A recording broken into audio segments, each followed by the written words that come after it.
आज की इस क्लास में सभी भक्तों का स्वागत है। अभी हम कीर्तन से स्टार्ट करेंगे।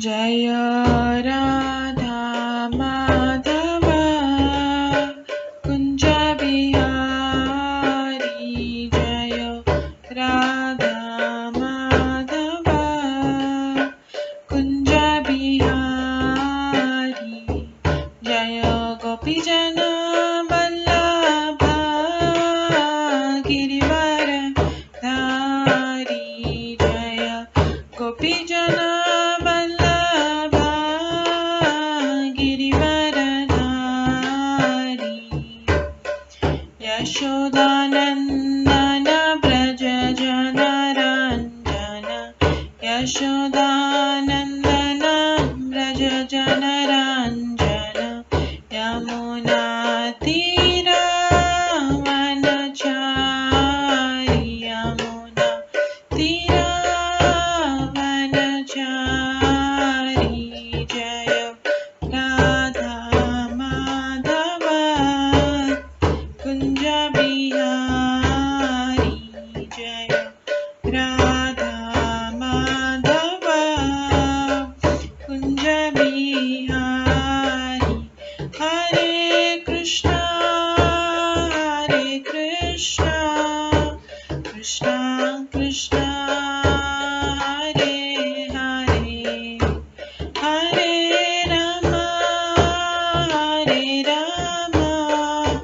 राम राम हरे हरे, हरे कृष्णा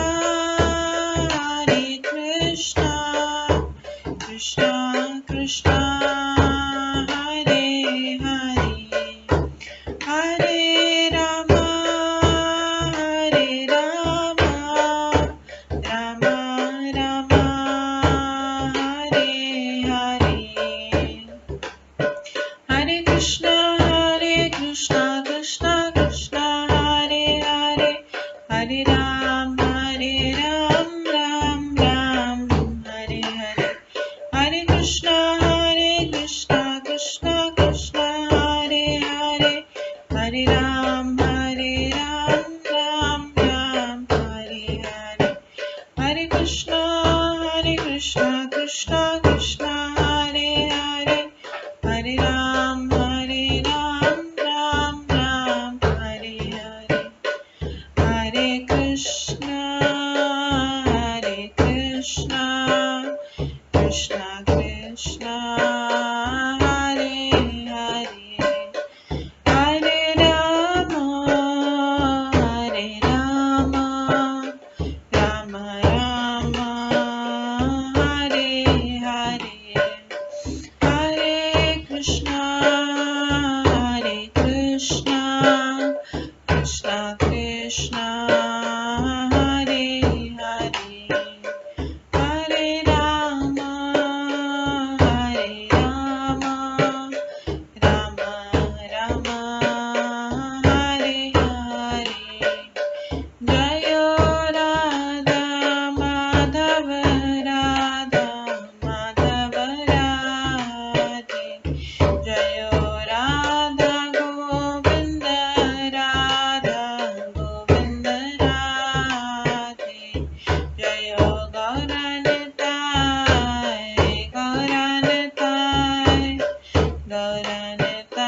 जय गौरनताय, जय जय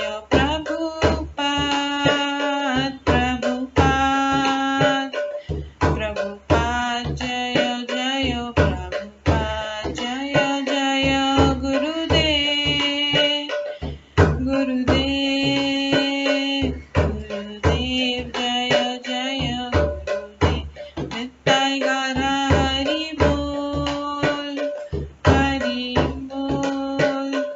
हरि बोल नित्य गौर हरि बोल। गौर प्रेमानंदे हरि हरि बोल। हरे कृष्णा। आज की इस क्लास में सभी भक्तों का स्वागत है। अभी मंगलाचरण से स्टार्ट करेंगे। ॐ अज्ञानतिमिरन्धस्य ज्ञानाञ्जनशलाकया चक्षुरुन्मिलितं येन तस्मै श्रीगुरुवे नमः।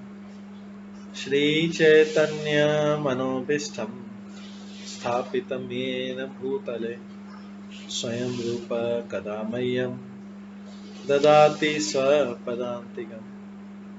वन्देऽहं श्रीगुरो श्रीयुतपदकमलं श्रीगुरुं वैष्णवांश्च श्रीरूपं साग्रजातं सहगणा रघुनाथान्वितं तं सजीवं साद्वैतं सावधूतं परिजनसहितं कृष्णचैतन्यदेवं श्रीराधाकृष्णपादान् सहगणा ललिता श्रीविशाखान्वितांश्च नमो विष्णुपदाय कृष्णपृष्ठाय भूतले श्रीमते भक्तिवेदांत स्वामिन्निति नामिने। नमस्ते सरस्वती देवे गौरवाणी प्रचारिणे निर्विशेषा शून्यवादी पाश्चात्य देशातारिणे। वाञ्छाकल्पतरुभ्यश्च कृपा सिन्धुभ्येव च पतितानां पावनेभ्यो वैष्णवेभ्यो नमो नमः। जय श्री कृष्ण चैतन्य प्रभु नित्यानंद श्री अद्वैत गदाधर शिवासादि गौर भक्तवृंद। हरे कृष्णा कृष्णा कृष्णा हरे हरे, हरे राम राम राम हरे हरे। ओम नमो भगवते वासुदेवाय। ओम नमो भगवते वासुदेवाय। ओम नमो भगवते वासुदेवाय। नारायणं नमस्कृत्य नरं चैव नरोत्तमं देवीं सरस्वतीं व्यासं ततो जयमुदीरये। नष्टप्रायेषु भद्रेषु नित्यं भागवत सेवया भगवते उत्तम श्लोके भक्तिर्भवति नैष्ठिकी। कृष्णाय वासुदेवाय देवकी नंदनाय च नन्दगोपकुमाराय गोविन्दाय नमो नमः। सर्ववेदान्तसारमे श्रीभागवतम् इष्यते तद्रसामृतात् नान्यत्र स्याद्रति क्वचित्। आराध्यो भगवान् ब्रजेश तनयस्तनुधाम वृन्दावन रम्या काचिदुपासना ब्रजवधूवर्गेण या कल्पिता।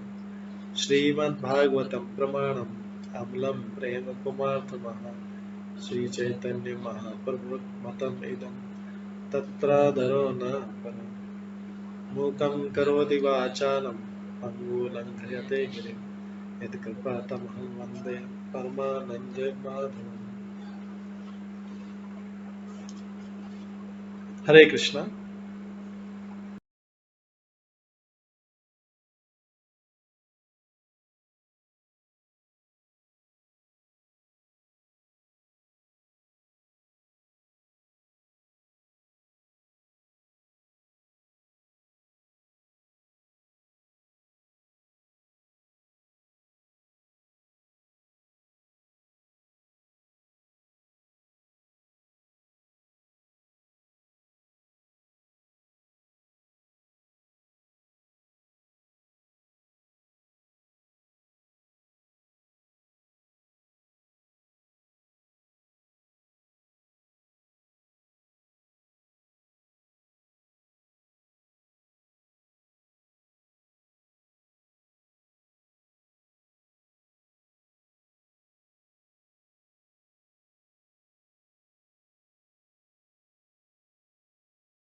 हरे कृष्णा। आज की इस क्लास में सभी भक्तों का स्वागत है।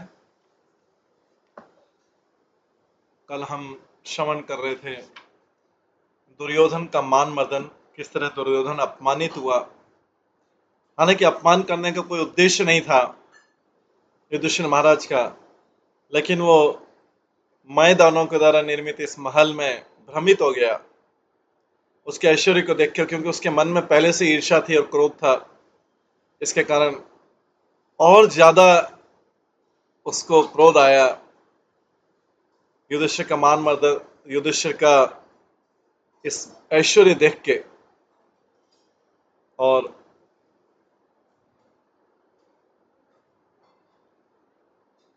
दुर्योधन जो ठोस फर्श को जल समझ गया और जल को ठोस फर्श समझ के गिर गया।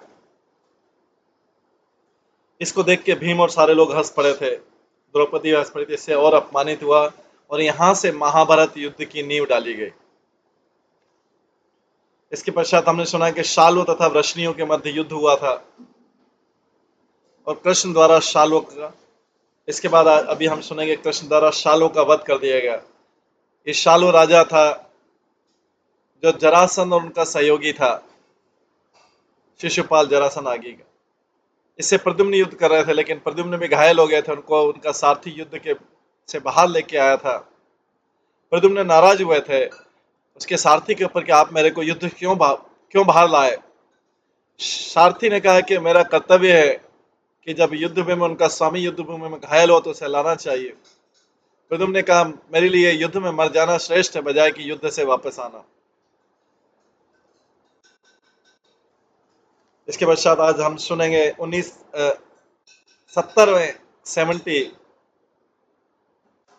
77 अध्याय से कृष्ण द्वारा शाल्व का वध। श्री शुकवाच सह उपस्पृश्य सलिलम दंशित धृत कार्मुक नयमाम द्युमत्पार्श्वम वीरस्य इति आह सारिथम। सुखदेव गोस्वामी ने कहा, जल से अपने को तरोताजा करने के बाद अपना कवच पहनकर तथा अपना धनुष लेकर भगवान प्रद्युम्न ने अपने सारथी से कहा,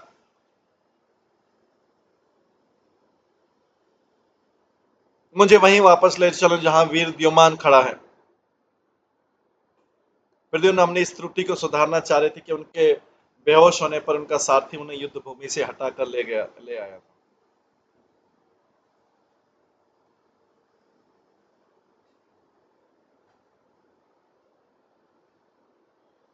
विदमन्तं स्वसैन्यानि द्युमन्तं रुक्मिणी सुतः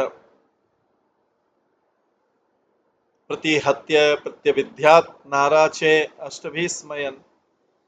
प्रद्युम्न की अनुपस्थिति में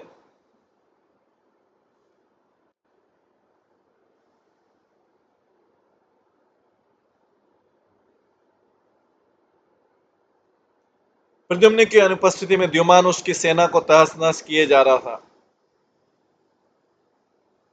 किंतु अब प्रद्युम्न ने द्युमान पर बदले में आक्रमण कर दिया और हंसते हंसते 8 नाराज बाणों से उसको भेद दिया।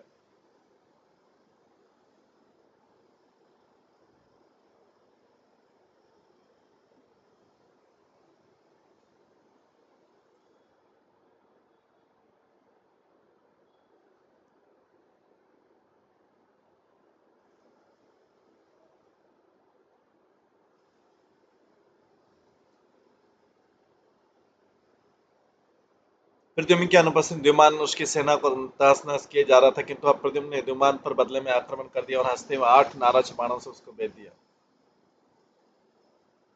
श्री विश्वनाथ चक्री ठाकुर टीका के प्रद्युम्न ने द्युमान को यह कहकर ललकारा कि अब जरा मुझे मार कर देखो।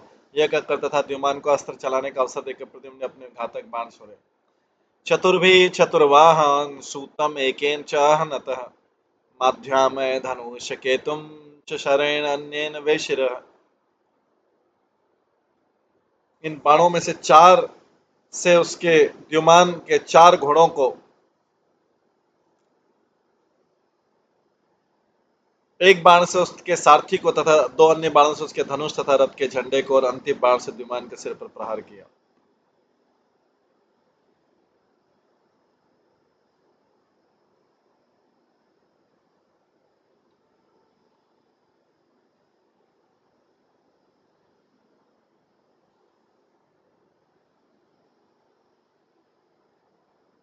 गद सात्विकी सांबाद्य जग्नो शोभ पते बलम पेतु समुद्रे शोभेय सर्वे सच्छिन छन्न छिन्न कंधरा। गद सात्विकी साम तथा अन्य वीर शाल्व की सेना का संहार करने लगे और इस तरह विमान के भीतर सारे सिपाही गर्दन काटने से समुद्र में गिरने लगे।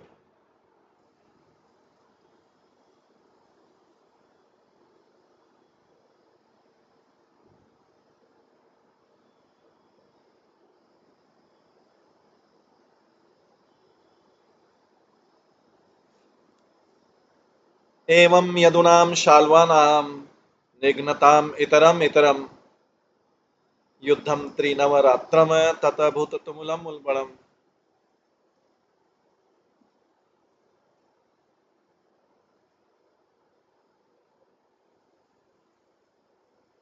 इस तरह यदुगण तथा शाल्व के अनुयायी एक दूसरे पर आक्रमण करते हुए यह घनघोर भयानक युद्ध 27 दिनों तथा रातों तक चलता रहा।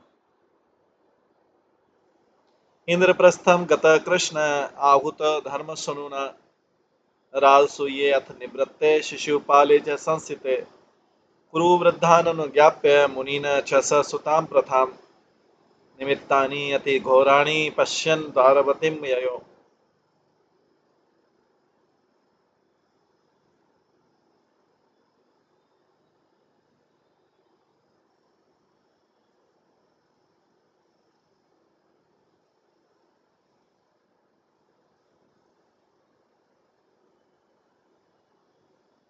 धर्मपुत्र युधिष्ठिर द्वारा आमंत्रित किए जाने पर भगवान कृष्ण इंद्रप्रस्थ गए हुए थे। अब राजसूय पूरा हो चुका था और शिशुपाल मारा जा चुका, तो ये भगवान को अपशकुन दिखने लगे।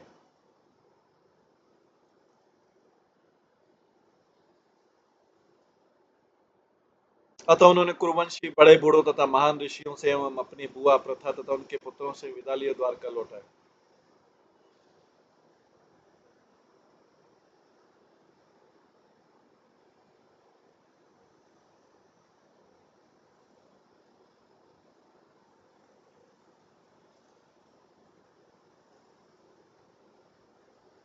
आहच अहम इह आयात आर्य मिश्र विसंगत राजन्याच्छेद्य पक्षिया नूनम हन्यो पुरीम मम।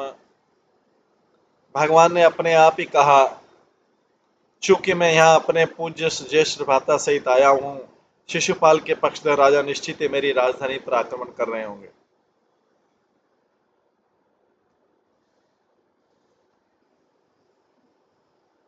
धर्मपुत्र युधिष्ठिर द्वारा आमंत्रित किए जाने पर भगवान कृष्ण इंद्रप्रस्थ गए हुए थे।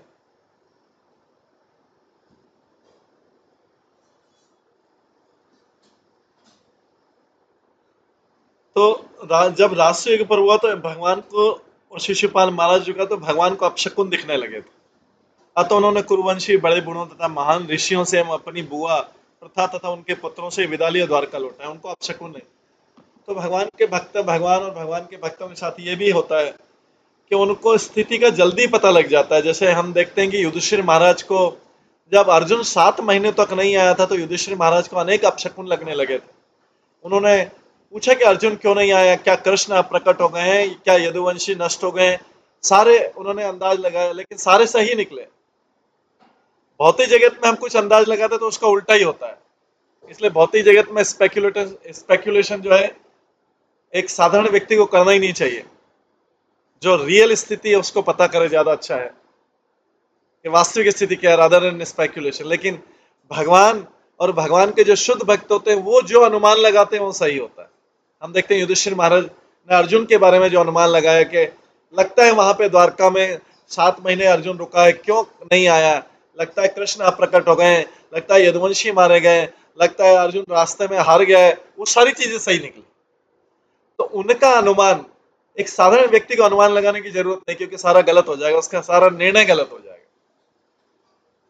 न स्वयं अनुमान लगाना चाहिए, न किसी को अनुमान लगाने के लिए इनकरेज करना चाहिए कि मैं सोचता हूं। क्योंकि जहां मैं सोचता हूं, मैंने सोचा, ये शब्द आ गया, मैं आ गया, वो एक्चुअली भौतिक जगत में इस मैं का कोई अस्तित्व ही नहीं है। भौतिक जगत में मैं का कोई अस्तित्व नहीं है। लेकिन यहाँ पे कृष्ण जो है, कृष्ण को अपशकुन दिखने लगे। ऐसे हम देखते हैं कि वसुदेव ने भी नंद महाराज को बताया था कि ऐसा हो सकता है, और जब नंद महाराज गए तो रास्ते में वैसा ही हो रहा था। तो ये भगवान के शुद्ध भक्त अनुमान लगा सकते हैं। साधारण व्यक्ति को अनुमान लगाने का कोई अधिकार नहीं है, कुछ भी अनुमान लगाने का अधिकार नहीं, न स्वयं के बारे में न किसी के बारे में कुछ भी अनुमान लगाने का अधिकार नहीं। उसको जो फैक्ट है वो पूछ ले।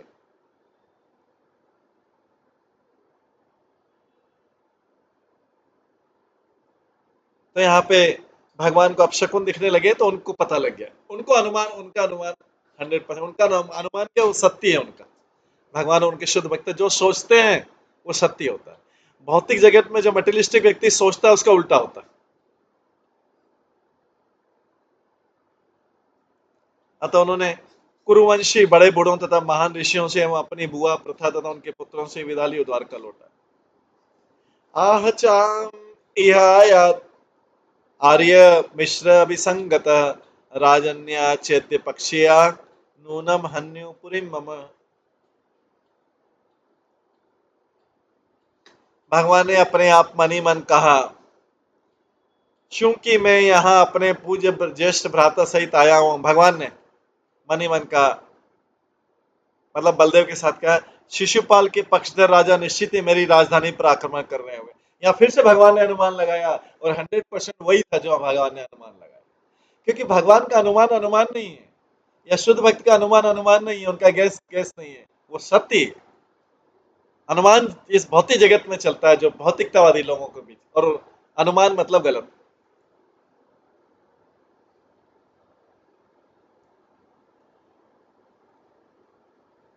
तो शिशु भगवान ने अनुमान लगाया कि शिशुपाल के पक्षधर राजा निश्चित ही मेरी राजधानी पर आक्रमण कर रहे हैं। वही हो रहा था यहाँ पे, शाल्व आक्रमण कर रहा था। क्योंकि बलदेव जी कृष्ण दोनों चले गए थे राष्ट्रीय में, इधर उनका पुत्र प्रद्युम्न रह गया था, वही लड़ रहा था, फाइट कर रहा था शाल से। वीक्ष्य तत्कदनम स्वानाम निरूप्य पुररक्षणम शोभा शोभम च शाल्व राजम च दारुकम प्राह केशवः।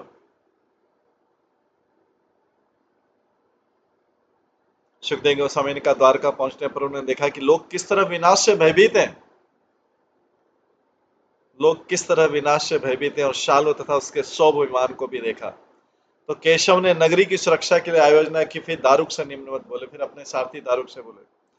भगवान कृष्ण ने श्री बलराम को नगरी की सुरक्षा करने के लिए महत्वपूर्ण स्थान पर तैनात किया, और श्री रुक्मणी तथा अंतपुर की अन्य रानियों के लिए विशेष रूप से नियुक्त किया। श्री विश्वनाथ चक्रवर्ती ठाकुर के अनुसार विशिष्ट सैनिक गुप्त रास्तों से रानियों को द्वारका के भीतर सुरक्षित स्थान पर सकुशल हो।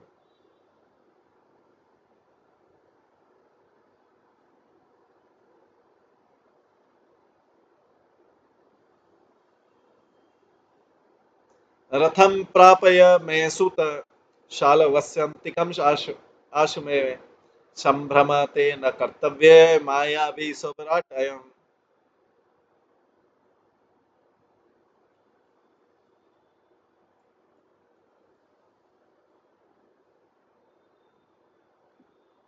भगवान कृष्ण का सारथी, शीघ्र ही मेरा रथ शाल्व के निकट ले चलो। भगवान कृष्ण का सारथी, शीघ्र ही मेरा रथ शाल्व के निकट ले चलो। यह सोमपति शक्तिशाली जादूगर है, तुम उससे विमोहित नहीं होना है। इति उक्त चोदयामास रथम आस्थाय दारुकः विशंतम ददसु सर्वे स्वे च अनुजम। इस तरह आदेश दे दिए जाने पर दारुक ने भगवान के रथ की राह संभाली और आगे हाँका।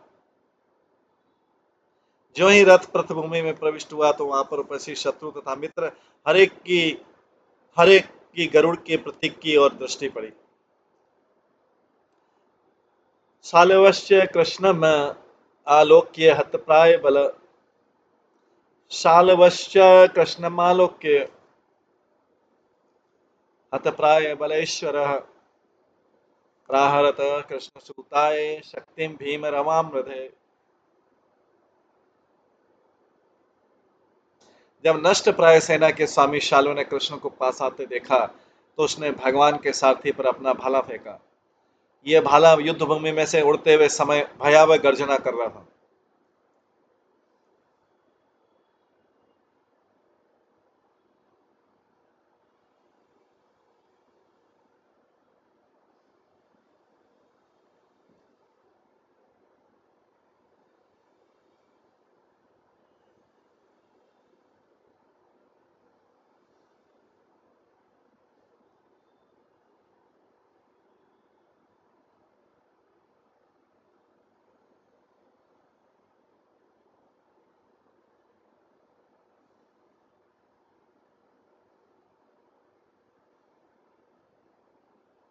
जब नष्ट प्राय सेना के स्वामी शाल्व ने कृष्ण के पास आते देखा तो उसने भगवान के सारथी पर अपना भाला फेंका। ये भाला युद्ध भूमि में से होकर उड़ते समय भयावन गर्जना कर रहा था।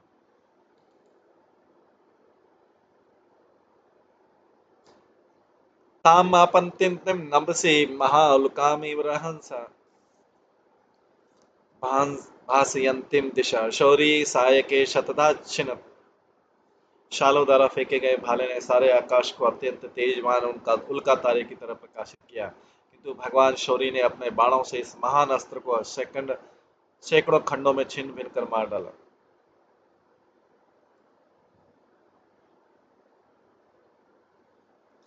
तम च षोडशभिर्विद्ध्वा बाणे शोभम चखे भ्रमत् अविद्यक्षर संदोहे खम सूर्यैव रश्मिभिः।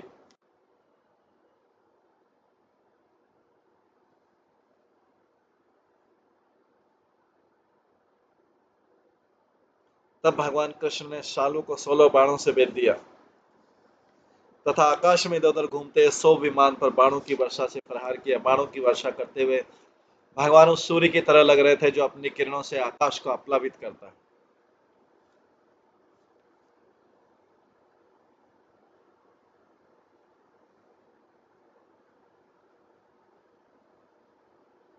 शाल्व शौरे तुदो सव्यम संसार्गम शार्ग धनवन विवेद न्यपतत हस्तात् शार्गम असित अद्भुतम।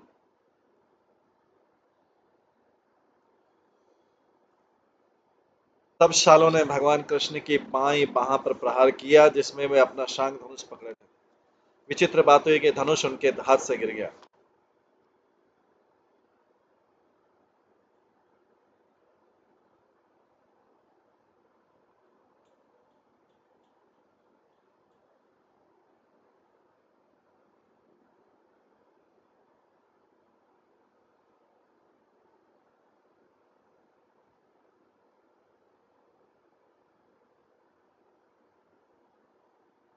तब शालों ने भगवान कृष्ण के बाईं बाह पर प्रहार किया जिसमें वे अपना शांग धनुष पकड़े थे। विचित्र बात हुई कि धनुष उनके हाथ से गिर गया। हाहाकार महानासित भूतानां तत्र पश्यताम निनद्य सौवराट उच्चे इदम आह जनार्दनम।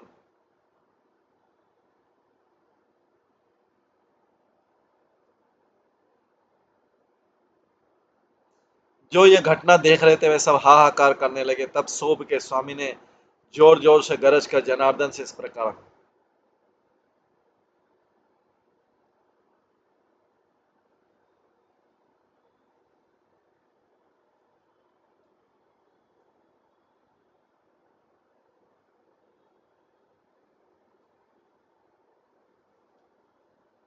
यत्त्वाया मूढ़ न सख्यु यत्त्वया मूढ़ न सख्यु भ्रातु भार्या हता इक्षताम प्रमत्त स सभा मध्ये त्वया व्यापादित सखा त्वं त्वाद्य निशीते बाणे अपराजित मानिनम नयामि अपनु आवृत्तम यदि तिष्ठेमवग्रतः।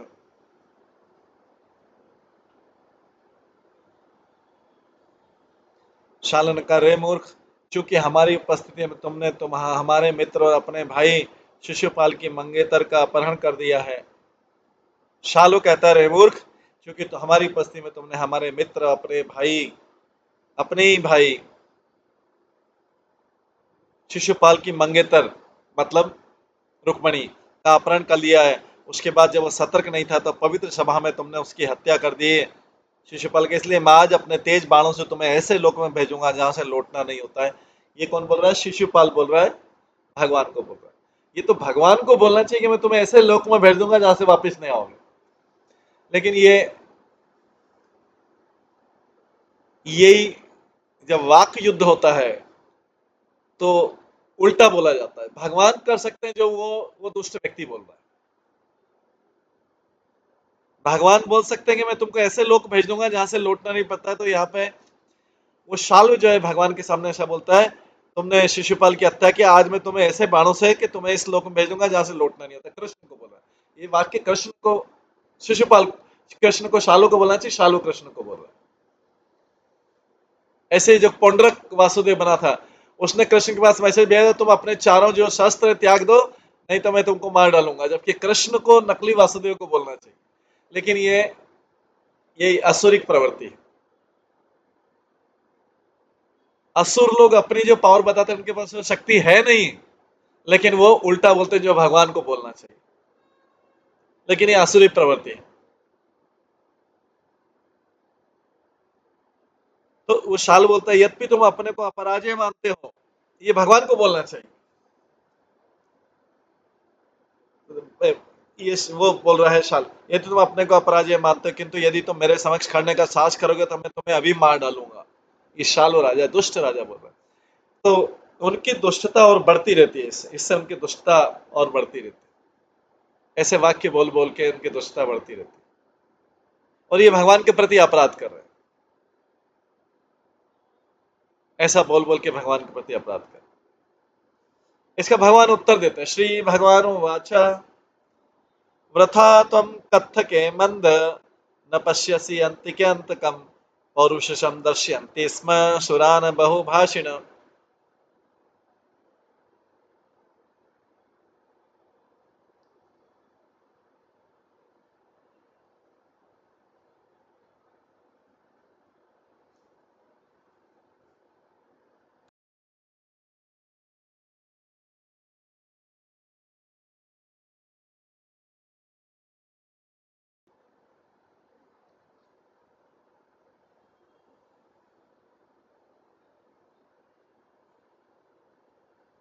भगवान ने कहा रहे मूर्ख तुम व्यर्थ डींग मार रहे हो क्योंकि तुम अपनी निकट खड़ी मृत्यु को देख नहीं पा रहे। तो भगवान बोले तुम ऐसा उल्टा सीधा क्यों बोल रहे हैं? क्योंकि तुम्हारी मृत्यु पास में। असली वीर कभी अधिक बातें नहीं करते हैं। असली वीर कभी अधिक बातें नहीं करते हैं, अपितु अपने कार्य करके अपना पौरुष प्रदर्शित करते हैं, अपना बल प्रदर्शित करते हैं। इति युक्त्वा भगवान शाल्वं गदया भीम वेगया तताड़ जन्नो तताड़ जत्रो संरब्ध सचंकपे वमन सुकृत। ऐसा कहकर क्रुद्ध भगवान ने अपनी भयावनी शक्ति तथा अत्यंत वेग से अपनी गदा घुमाई और उसे शाल्व के कंधे की हड्डी पर दे मारा, जिससे वो छटपटा उठा और रक्त वमन करने लगा। कंधे की हड्डी पे मारा भगवान ने अपनी गदा से। गदायाम सन्निवृत्तायाम शाल्व तु अंतर्धियत तथा मुहूर्ते आगत्य पुरुष शीर्षाच्युतम देवक्या प्रहितास्मि इति नत्वा प्राह वचरुदन। लेकिन भगवान अच्युत द्वारा अपनी गदा वापस लेते ही शालो दृष्टि से ओझल हो गया।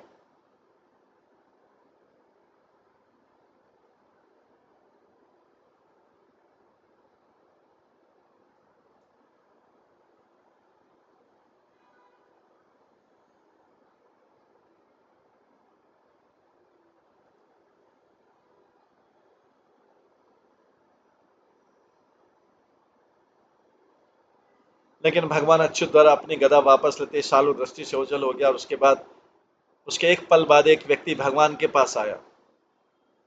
उसके बाद एक और उसकी माया जाल जाल देखो, शालू दृष्टि से ओझल हो गया, उसके बाद भगवान के पास एक व्यक्ति आया। उसने नतमस्तक होकर कहा मुझे देवकी ने भेजा, और रोते हुए निम्नलिखित शब्द बोले।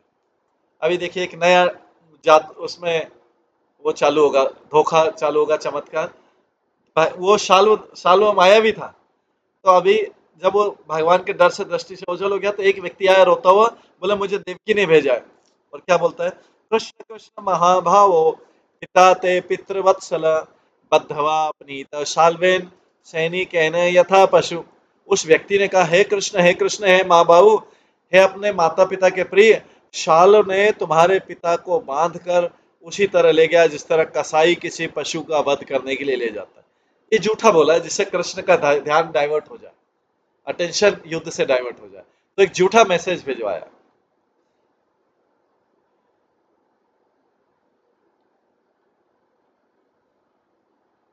जैसे अभी आजकल जो आधुनिक युग में वीडियो पे ई फ्रॉड चले हैं, जो फ्रॉड चले हैं, उसमें किसी को बोला था आपको जेल जाना है, आपने ये वो आपका ये ड्रग निकला है, आपका ये निकला है, आपका वो नोटिस आया है, ऐसा करके उसको डरा के फिर उससे पैसा वसूल किया कर लिया जाए।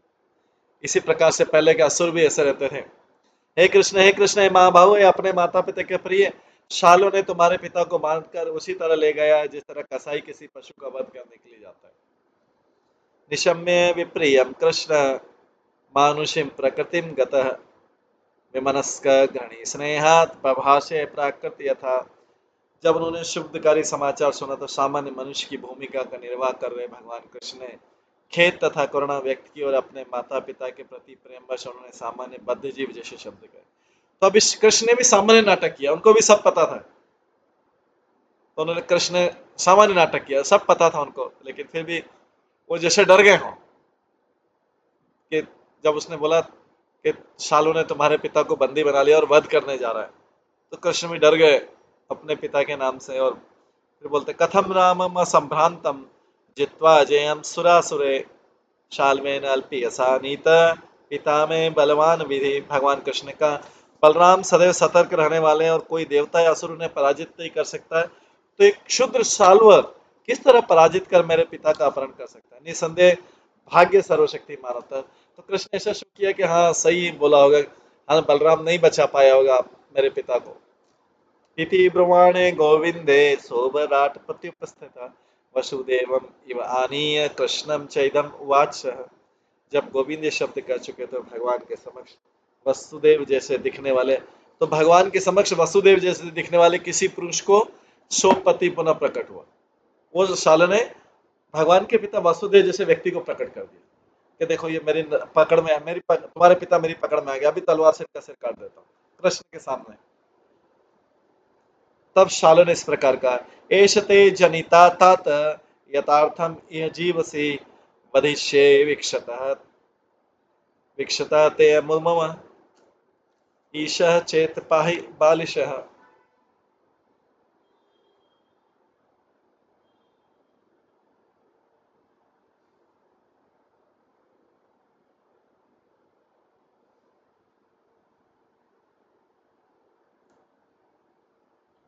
अब मैं तुम्हारी आंखों के सामने इसका वध कर दूंगा। देखो कृष्ण के सामने वसुदेव जैसे, पूरा वसुदेव जैसा कॉपी उसका पकड़ के ले आया। कृष्ण से बोलते हैं, शालू बोलता है अभी मैं तुम्हारे पिता का वध कर देता है। अरे मूर्ख, यदि तुम अपने पिता को बचा सकते हो तो बचाओ। एवं निर्भत्य मायावी खड्गेन अनकतुंडवे उत्कृत्य शिरादाय स्थम शोभम समाविशत। इस प्रकार भगवान कृष्ण की हंसी उड़ाकर वो जादूगर जो असुर था शालू अपनी तलवार से वासुदेव का सिर काटता हुआ प्रतीत हुआ। वो सिर को अपने साथ लेकर आकाश में मंडरा रहे 192 को। उसने उसके पिता कृष्ण के पिता वसुदेव का सिर सामने काट दिया। वो वास्तव में वसुदेव नहीं थे, वो वसुदेव का प्रतिरूप। और इस तरह से जैसे कृष्ण युद्ध छोड़ के चले जाए। ततो मुहूर्तम प्रकृतो प्लुत्सबोध स्वबोधास्ते स्वजन संगत महानुभाव ततभ्युद्धतासुरीं मायां सशाल्व प्रसथामय उदिता।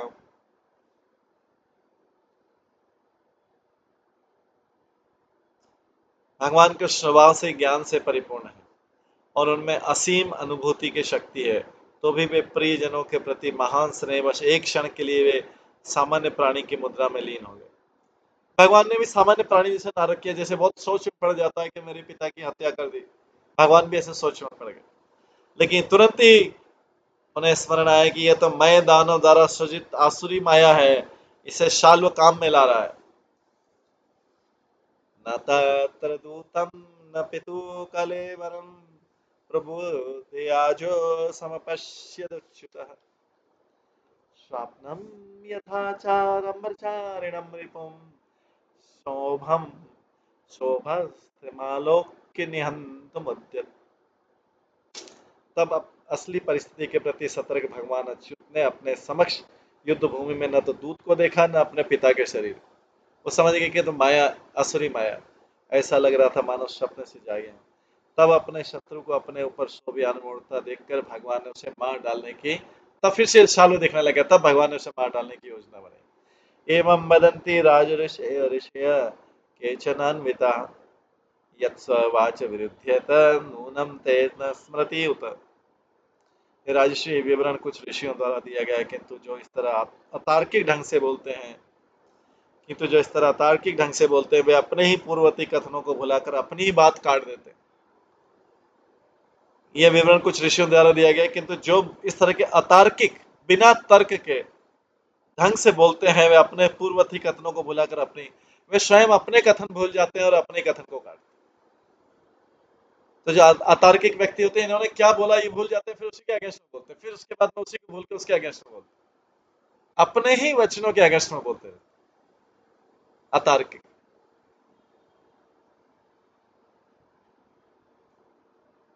स्वयं अपने वचनों को गलत सिद्ध करते रहते, क्योंकि उन्हें याद नहीं रहता पूर्व काल में क्या बोला था उन्होंने।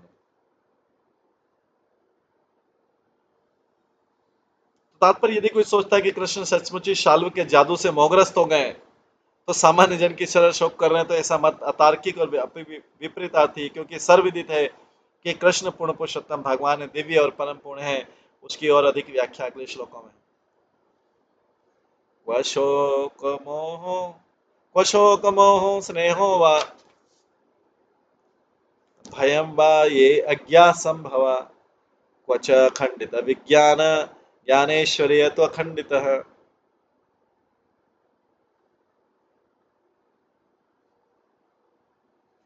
भला शोक मोह स्नेह या भय जो कि अज्ञान जनित है, किस तरह से अनंत भगवान को प्रभावित कर सकते हैं, जिनकी अनुभूति ज्ञान तथा शक्ति सारे के सारे भगवान की तरह अनंत है।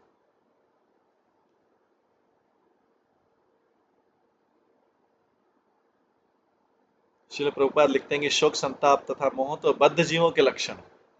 शोक करना, संताप करना तथा मोह तो बद्ध जीवों के लक्षण है, किंतु भला ऐसी बातें परम पुरुष को किस तरह प्रभावित हो सकती है जो ज्ञान शक्ति में समस्त ऐश्वर्य से परिपूर्ण है। वास्तव में यह बिल्कुल संभव नहीं कि भगवान कृष्ण शाल्व के योग में इस जादूगरी से गुमराह हो गए, वे तो मनुष्य लीला कर रहे।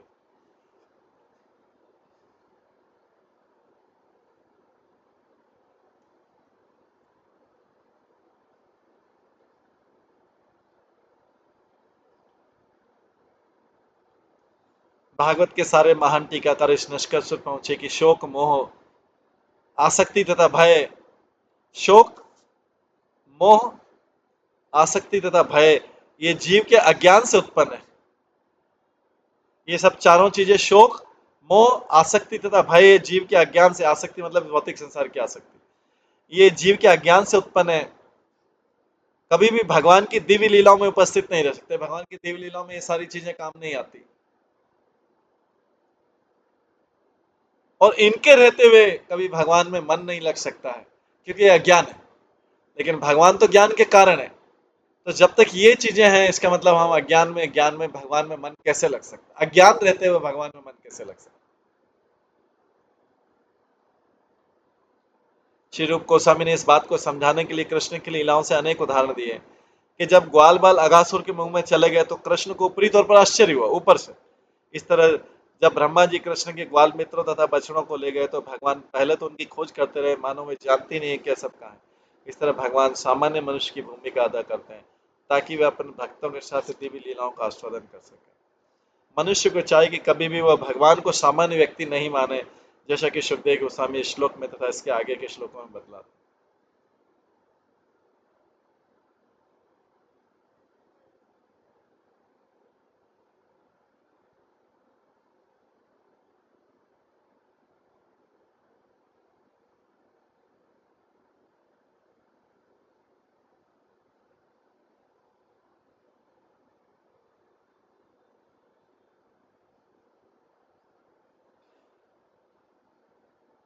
मनुष्य को चाहिए कभी भी भगवान को सामान्य व्यक्ति नहीं माने, जैसा कि सुखदेव गोस्वामी इस श्लोक में तथा इसके आगे श्लोक में बताते हैं।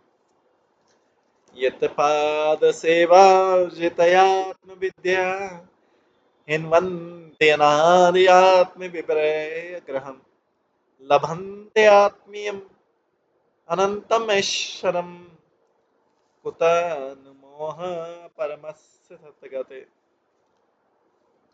भगवान के भक्तगण भगवान के चरणों पर की गई सेवा से प्रबलित आत्म साक्षात्कार के कारण देहात्म बुद्धि को दूर कर देते।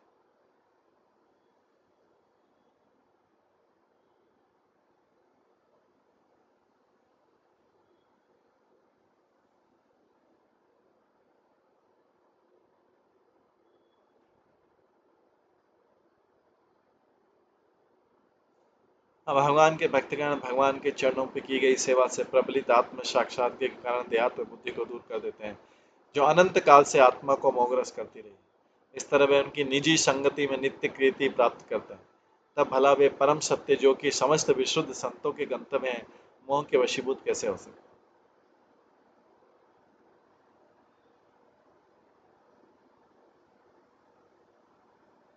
तात्पर्य, उपवास करने से शरीर कमजोर होता है और मनुष्य सोचता है कि मैं क्षीण हो गया हूँ।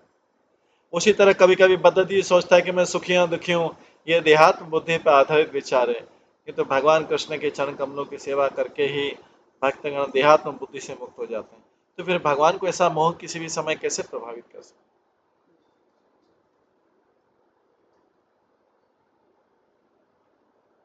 तम शास्त्र पूगे प्रहरन्तमोजसा शाल्वं शरेशौर्यमोघ विक्रम विद्वद्धान्छन वर्म धनुशिरमणिं शोभम च शत्रो गदयारुरोज।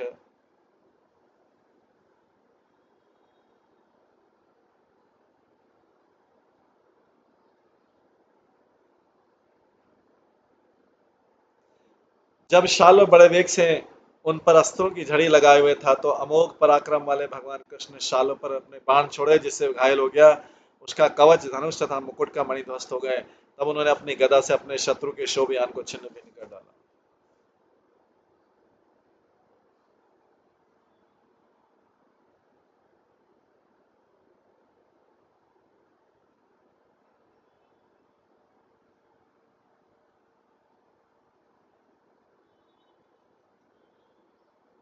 तात्पर्य, शिल प्रपात लिखते हैं, जब शाल्व ने सोचा कि कृष्ण उसके यौगिक प्रदर्शन से विमोहित हो गए, तो वो प्रोत्साहित उठा और अधिक शक्ति तथा बल से भगवान पर अनेकानेक बाणों की वर्षा करने लगा।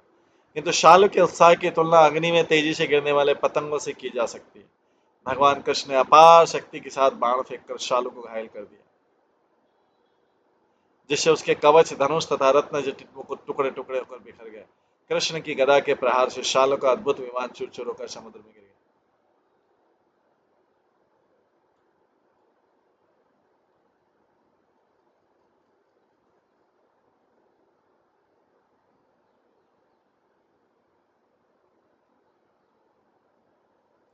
शाल्व की नगण्य योग शक्ति कृष्ण को विमोहित नहीं कर सकी। इस तथ्य को यहाँ पर जोर देते हुए दर्शाया गया। तत् कृष्ण हस्ते तत् कृष्ण हस्त इरितया विशूर्णितम् पपात तो ये गदया शस्त्रा विसज्य।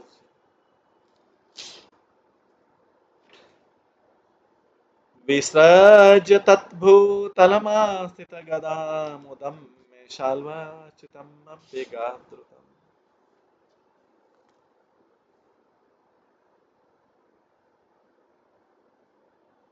भगवान कृष्ण की गदा से हजारों खंडों में चूर चूर होकर 100 विमान समुद्र में गिरा।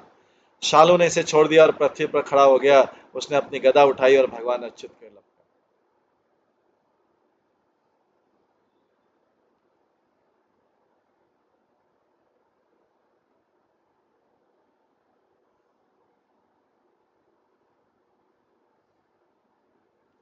आधावतः स गदं तस्य बाहुं भल्लेन छित्त्वा तथांगम् अद्भुतम् वधाय शाल्वस्य लयावरुक्कसन्निभवम् बिभ्रत् बभोसा इवोदये अचल।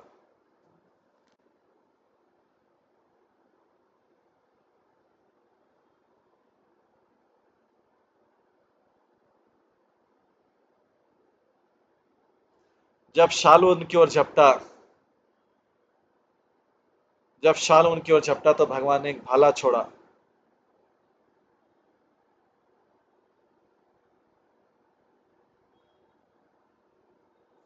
जब शालू उनकी ओर झपटा तो भगवान ने एक भाला छोड़ा और उसकी बाह को काट लिया।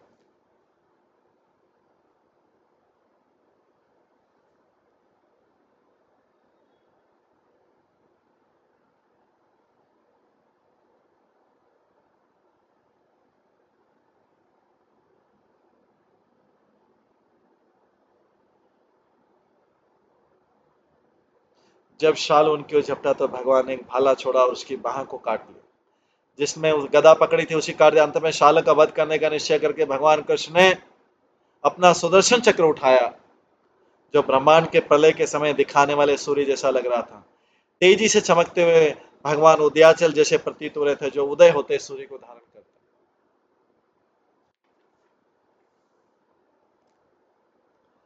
जहान तेने शिरसा कुंडलम किरीटा युक्तम पुरुमायेन हरि वजेन वृत्तस्य यथा पुरंदरो बभूव हा इति वच तदानना। भगवान हरि ने अपने चक्र का इस्तेमाल करते हुए उस महान जादूगर के सिर को कुंडलों तथा किरीट सहित विलग कर दिया। जिस तरह पुरंदर ने वृत्तासुर के सिर काटने के लिए अपने वज्र का इस्तेमाल किया, यह देखकर शालू के सारे अनुयायी हाय हाय कर चित्कार उठे।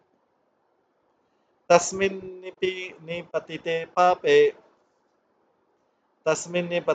पापे शोभे च गदया हते नेदुदुंद भय राजन दिवि देवगणैरिता सखीनामपचितिं कुर्वन् दन्तवक्त्रवृषाभ्यगात्।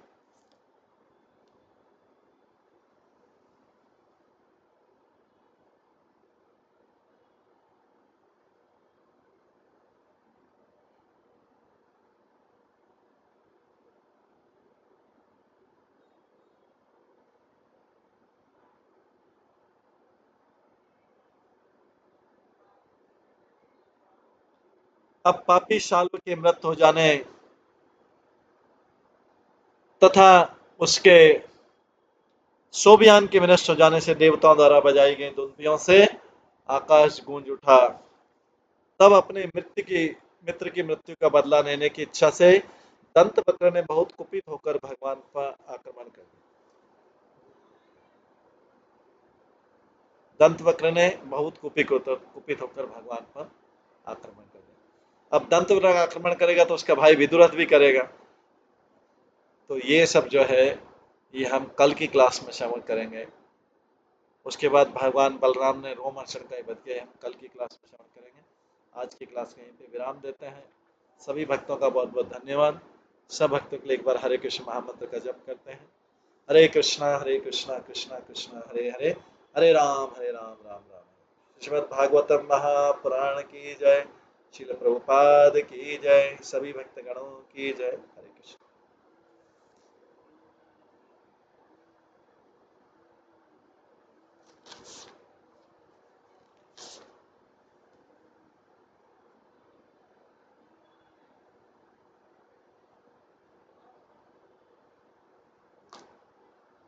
हरे कृष्णा कृष्णा कृष्णा हरे हरे, हरे राम।